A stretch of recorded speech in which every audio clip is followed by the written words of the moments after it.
Hello friends, स्वागत है आप सभी का सीबीबिकल आर्ट्स क्लास में। आज के इस वीडियो में आपको ये बताने वाले हैं कि बिना पढ़े 95% तक कैसे लाएं। बहुत ही जेन्युइन तरीका दोस्तों बताऊंगा जिसके आधार पे आप 95% तक प्राप्त कर सकते हैं। बहुत ही अच्छे नंबर आप प्राप्त कर सकते हैं अगर आप ये तरीका अपना लेते हैं। तो मैं आपको ऐसा ट्रिक बताने वाला हूं जिसके आधार पे जो है आपका 90 या 95% तक अचीव हो सकता है। आइए शुरुआत करते हैं बिना पढ़े कैसे पास हो। बहुत ही गजब का तरीका बताने वाला हूं जिसके आधार पे जो है आप अच्छे नंबर से पास हो सकते हैं। 90% तक आप ये अचीव कर सकते हैं। दोस्तों शुरुआत करते हैं। सबसे पहले बात करते हैं कि क्या बिना पढ़े 90% या 95% आ सकता है। गलती उनकी नहीं है जो लोग वीडियो बना रहे हैं, गलती उनकी है जो लोग सर्च करते हैं कि बिना पढ़े कैसे पास हो, बिना पढ़े 90% कैसे लाएं या बिना पढ़े 95% तक कैसे लाएं। गलती उनकी है जो लोग सर्च करते हैं, जो लोग देखते हैं। दिखाने वाले तो दिखा ही रहे हैं, बहुत कुछ दिखा रहे हैं। मैं दोस्तों आपको पहले सच्चाई से वाकिफ करा दूं ताकि जो है आपके मन में कोई डाउट ना रहे, कोई ऐसी गिला शिकवा ना रहे। दोस्तों सबसे पहले बात समझ लीजिए कि बिना पढ़े 90 या 95% नहीं आ सकता है। यही सच्चाई है। जो लोग आपको कहते हैं कि 90 या 95% बिना पढ़े आपका आ सकता है तो समझ जाइए कि आपके साथ धोखा हो रहा है, फर्जी हो रहा है आपके साथ में। ऐसा आपको बताया जा रहा है कि बिना पढ़े 95 या 90% तक आ सकता है, नामुमकिन है। आप खुद सोच लीजिए, समझ लीजिए कि जो लोग पढ़ते हैं उनका 90-95% जल्दी नहीं आ पाता है, तो आप बिना पढ़े कैसे ला सकते हैं। लेकिन गलती तो उनकी नहीं है ना, गलती आपकी है। आप यही सर्च कर रहे हैं और आप यही जानना चाहते हैं। लेकिन दोस्तों मैं आपको इस वीडियो में एक जेन्युइन तरीका बताऊंगा पास होने का। पास हो सकते हैं, मैं ये गारंटी तो नहीं ले सकता कि जो है 95% 90% आ जाएगा, लेकिन आप लोग जानना चाहते हैं इसलिए मैंने शुरू मैंने बोल दिया कि भाई गारंटी लेता हूं। तो दोस्तों मैं गारंटी इस बात पे लेता हूं कि मैं आपको पास तो करवा दूंगा। ठीक है, पास कराने का मतलब ऐसा मैं ट्रिक बताने वाला हूं इसी वीडियो में कि आप पास हो जाएंगे। लेकिन ये 100% मैं नहीं कह सकता कि आपका 90% 95% आ ही जाएगा। बिना पढ़े आप पास होने का एक छोटा सा ट्रिक समझ लीजिए कि आप कैसे पास हो सकते हैं। तो चलिए आपको बताते हैं। लेकिन दोस्तों सच्चाई समझ लीजिए, जो सच्चाई मैं आपको बताने वाला हूं। सबसे पहले यही आप समझ लीजिए कि कैसे आपका 90% आ सकता है। तो मैं आपको एक तरीका बता दे रहा हूं जिसके आधार पर जो है आपको पता चल जाए कैसे जो आपका 90% आ सकता है। दोस्तों मैं आपको बता देता हूं कि बिना पढ़े कैसे पास हो। आप पास हो सकते हैं, ऐसा नहीं कि पास नहीं होंगे, क्योंकि मैं ऐसा तरीका बताने वाला हूं और जेन्युइन तरीका रहेगा, फर्जी नहीं रहेगा, फेक नहीं रहेगा। आपके सामने प्रूव करके मैं दिखाऊं कैसे आप बनाकर क्वेश्चन लिखकर बिना पढ़े आप पास हो सकते हैं। ठीक है, तो पहले एक विषय लेते हैं यहाँ पे भूगोल, फिर मैं दूसरा विषय लूंगा। ऐसे करके 2-3 विषय में बता दूंगा ताकि जो है आपको जो भी सब्जेक्ट हो आप उसे समझ जाइए। ठीक है, सबसे पहले हम लोग यहाँ पे लॉन्ग क्वेश्चन को कवर करेंगे क्योंकि लॉन्ग क्वेश्चन में नंबर ज्यादा मिलता है और जो है आप वहां लिखेंगे तो कुछ ना कुछ आपको मिल ही जाएगा। ठीक है, जैसे आप यहाँ पे देखिए 6 नंबर का क्वेश्चन है। 6 नंबर क्वेश्चन में जो है आप अगर इसमें कुछ लिखेंगे तो कुछ ना कुछ मिल ही जाएगा, लेकिन अगर बहुविकल्पीय है, गलत हो गया तो पूरा गलत हो जाएगा। ठीक है, यहाँ शुरुआत करेंगे लॉन्ग क्वेश्चन से। यहाँ क्वेश्चन दोस्तों 23 नंबर क्वेश्चन देखिए, लिखा है मानव भूगोल क्रियाशील मानव तथा अस्थिर पृथ्वी के बीच परिवर्तनशील संबंधों का अध्ययन है। इस कथन का परीक्षण कीजिए। अगर आपको पता है कथन किसने कहा है, जैसे एलन सी सैम्पल ने यह कथन कहा है, अब आपको पता ही नहीं कि किसने कहा है या परिभाषा आपको नहीं समझ में कि क्या कहना चाह रहा है, इसका मतलब क्या है, क्या लिखेंगे, तो इसको छोड़ दीजिए। ठीक है, यहाँ नीचे देखिए अथवा करके दिया रहता है। यहाँ पे लिखा है ग्रामीण एवं नगरीय बस्तियों में विभेद कीजिए तथा उनकी प्रमुख विशेषताओं को बताइए। 2 क्वेश्चन यहाँ पे है, 4 क्वेश्चन इसमें जो है दिया रहता है। इसमें से 2 क्वेश्चन आपको करना रहता है। इसमें से 2 क्वेश्चन में से जो है आपको 12 नंबर यहाँ से मिलेगा। ठीक है, तो आइए आप कैसे लिखेंगे इस आंसर को। मान लीजिए आप एक क्वेश्चन पढ़ें, आपको यही समझ में आ रहा है कि लिखना क्या है, तो आइए समझने की कोशिश करते हैं। समझ के लिखेंगे तो कोई दिक्कत नहीं होगा और यही ट्रिक है और यही जेन्युइन तरीका है। सही सटीक आंसर आपको यहाँ पे लिखना है और आप लिखकर पूरा नंबर पा सकते हैं।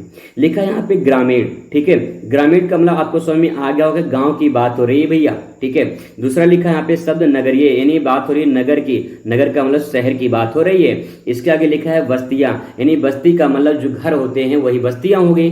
तो जो गांव में बस्तियां हैं, जो नगर में बस्तियां हैं, उनके बारे में बात हो रही है। और आगे लिखा है विभेद, यानी मतलब अंतर। तो इसका मतलब दोस्तों ये है कि जो गांव गांव की घर होते हैं, जो गांव की बस्तियां होती हैं, जो नगर या शहर की बस्तियां होती हैं, उन्हीं में अंतर पूछ रहा है। अब देखिए, क्या आप गांव के बारे में नहीं जानते हैं? गांव में अगर आप रहते होंगे तो बहुत अच्छी तरीके से जानते हो वहां पे गांव में बस्तियां कैसी बनी होती हैं, कैसे लोग रहते हैं, कैसे लोग का रहन सहन है, वहां का जो है कल्चर कैसा है, तो जानते होंगे। कभी शहर तो जरूर देखे होंगे, गांव से निकल कभी शहर देखे होंगे, तो शहर के बारे में देखे होंगे, शहर में कैसे घर होते हैं, ऊंची ऊंची बिल्डिंगें होती हैं, वहां पे सड़कें कैसी होती हैं, क्या सुविधाएं होती हैं।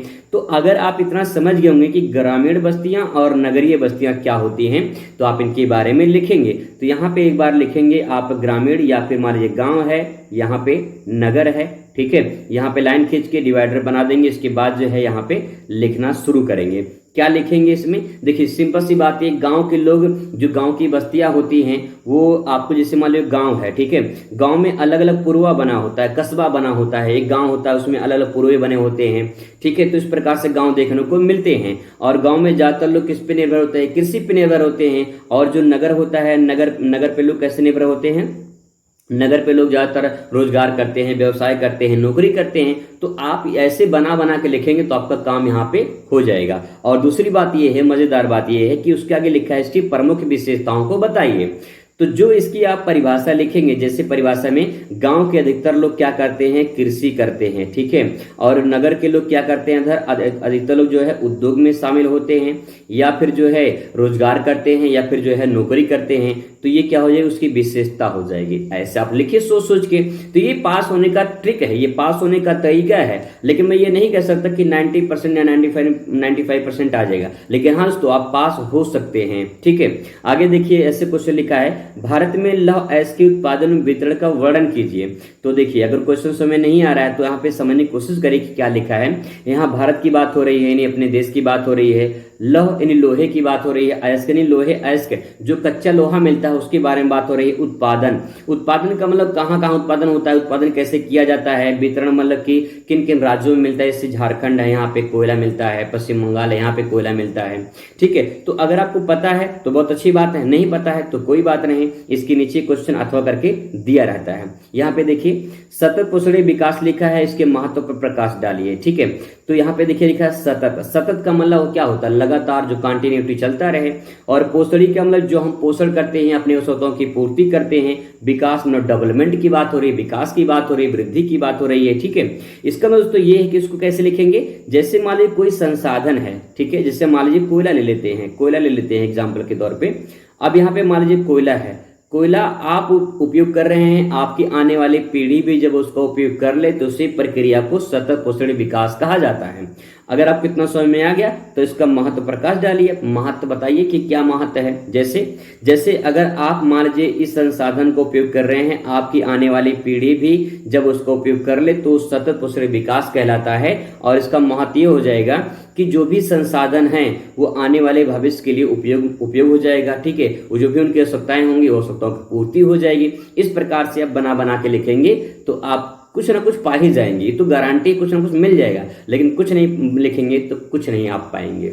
ऐसे ही दोस्तों बात करते हैं समाजशास्त्र की। समाजशास्त्र 2024 का पेपर है और यहाँ पे आ जाते हैं नीचे और लॉन्ग क्वेश्चन को पहले यहाँ पे देखते हैं, ठीक है। जैसे यहाँ पे देखिए लॉन्ग क्वेश्चन है, तो यहाँ पे सबसे पहले बात करते हैं नीचे से। यहाँ पे देख लीजिए, यहाँ पे लिखा है क्वेश्चन, सामाजिक सर्वेक्षण से आप क्या समझते हैं, इसके प्रमुख उद्देश्यों को बताइए। तो अगर आपको क्वेश्चन समझ नहीं आ रहा है तो उसके नीचे दिया रहता है, यहाँ पे लिखा है नातेदारी को परिभाषित कीजिए और इसके प्रकारों को बताइए। अब नातेदारी मतलब क्या? रिश्तेदारी भैया, नातेदारी का रिश्तेदारी। नातेदारी आप नहीं समझते हैं, रिश्तेदारी नहीं समझते हैं, रिश्तेदारी में कभी गए नहीं होंगे, रिश्तेदारी में कभी गए होंगे, वही नातेदारी वही रिश्तेदारी है। तो कैसे बनती है रिश्तेदारी, कैसे बनती है नातेदारी? हम लोग समाज में रहते हैं, समाज के लोग एक दूसरे से जुड़े होते हैं, जो एक दूसरे से जुड़े होते हैं वही नातेदारी रिश्ता होता है ना। तो आप इसके बारे में लिखेंगे। अब यहाँ पे लिखा है इसके प्रकार, कितने प्रकार के नातेदारी होते हैं? बहुत प्रकार के होते हैं, ठीक है।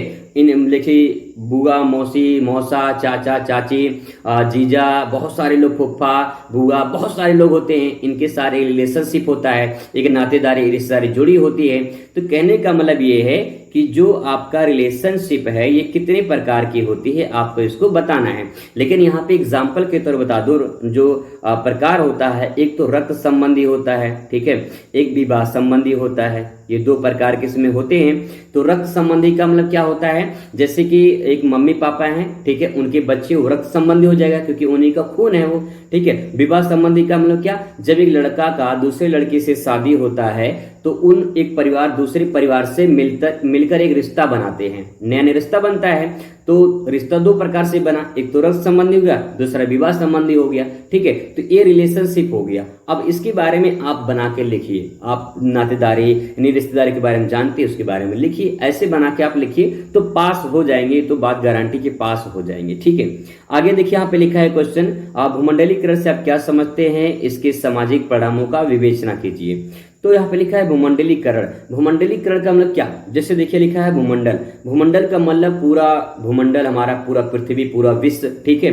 और यहाँ पे लिखा है भूमंडलीकरण, करण मतलब करना होता है, यानी जो विश्व है उसको सभी को एक करने की बात यहाँ पे की जा रही है। पूरे देश एक साथ मिलकर रहें, एक साथ मिलकर रोजगार करें, व्यवसाय करें, आयात निर्यात करें, रिलेशनशिप बनाए, जो है संबंध अच्छे से हो, किसी देश से दूसरे देश से लड़ाई झगड़ा ना हो। ये क्या है, ये भूमंडलीकरण है। ऐसे बना के लिखिए आप, ठीक है। लिखा है सामाजिक परिणामों को उल्लेख कीजिए। अब देखिए, आप सोचिए कि जैसे मान लो एक परिवार है, ठीक है, एक परिवार है और इस परिवार में मान लो 4 लोग रहते हैं, मतलब 4 भाई हैं और 4 लोग की शादी हो जाए। 4 लोग की जब शादी हो जाएगी तो यहाँ पे जब 4 लोग अलग अलग हो जाएंगे, लेकिन वो अलग अलग रहकर भी, मतलब अलग अलग हैं लेकिन सब लोग मिलकर रहते हो, परिवार पूरा मिलकर रहता हो, तो इसका मतलब ये है कि यहाँ पे संयुक्त परिवार है, यानी भूमंडलीकरण हो रहा है। तो क्या उस समाज में फायदा होगा कि नहीं होगा। लेकिन जब परिवार आपस में लड़ते रहेंगे तो कोई फायदा होगा, कोई फायदा नहीं होगा। ऐसी दोस्तों यहाँ पे सामाजिक परिणाम में क्या होगा, जब एक देश दूसरे देश से मिलकर काम करेगा, साथ में मिलकर जो है व्यवसाय करेंगे, व्यापार करेंगे, आयात निर्यात होगा, जो है रिश्ते अच्छे रहेंगे, लड़ाई झगड़ा नहीं होगा, तो क्या समाज में अच्छे परिणाम नहीं आएंगे। अगर आप अच्छे से पढ़ेंगे, अच्छा आपका रिजल्ट नहीं आएगा, अच्छा रिजल्ट आएगा। ऐसे ही जब जो पूरा विश्व है, जब विश्व एक हो जाएगा तो सामाजिक परिणाम भी अच्छे आएंगे। ऐसे आप बना के लिख सकते हैं। ऐसे ही दोस्तों बात करते हैं नागरिक शास्त्र के 2024 का पेपर है और आ जाते हैं लॉन्ग क्वेश्चन पर।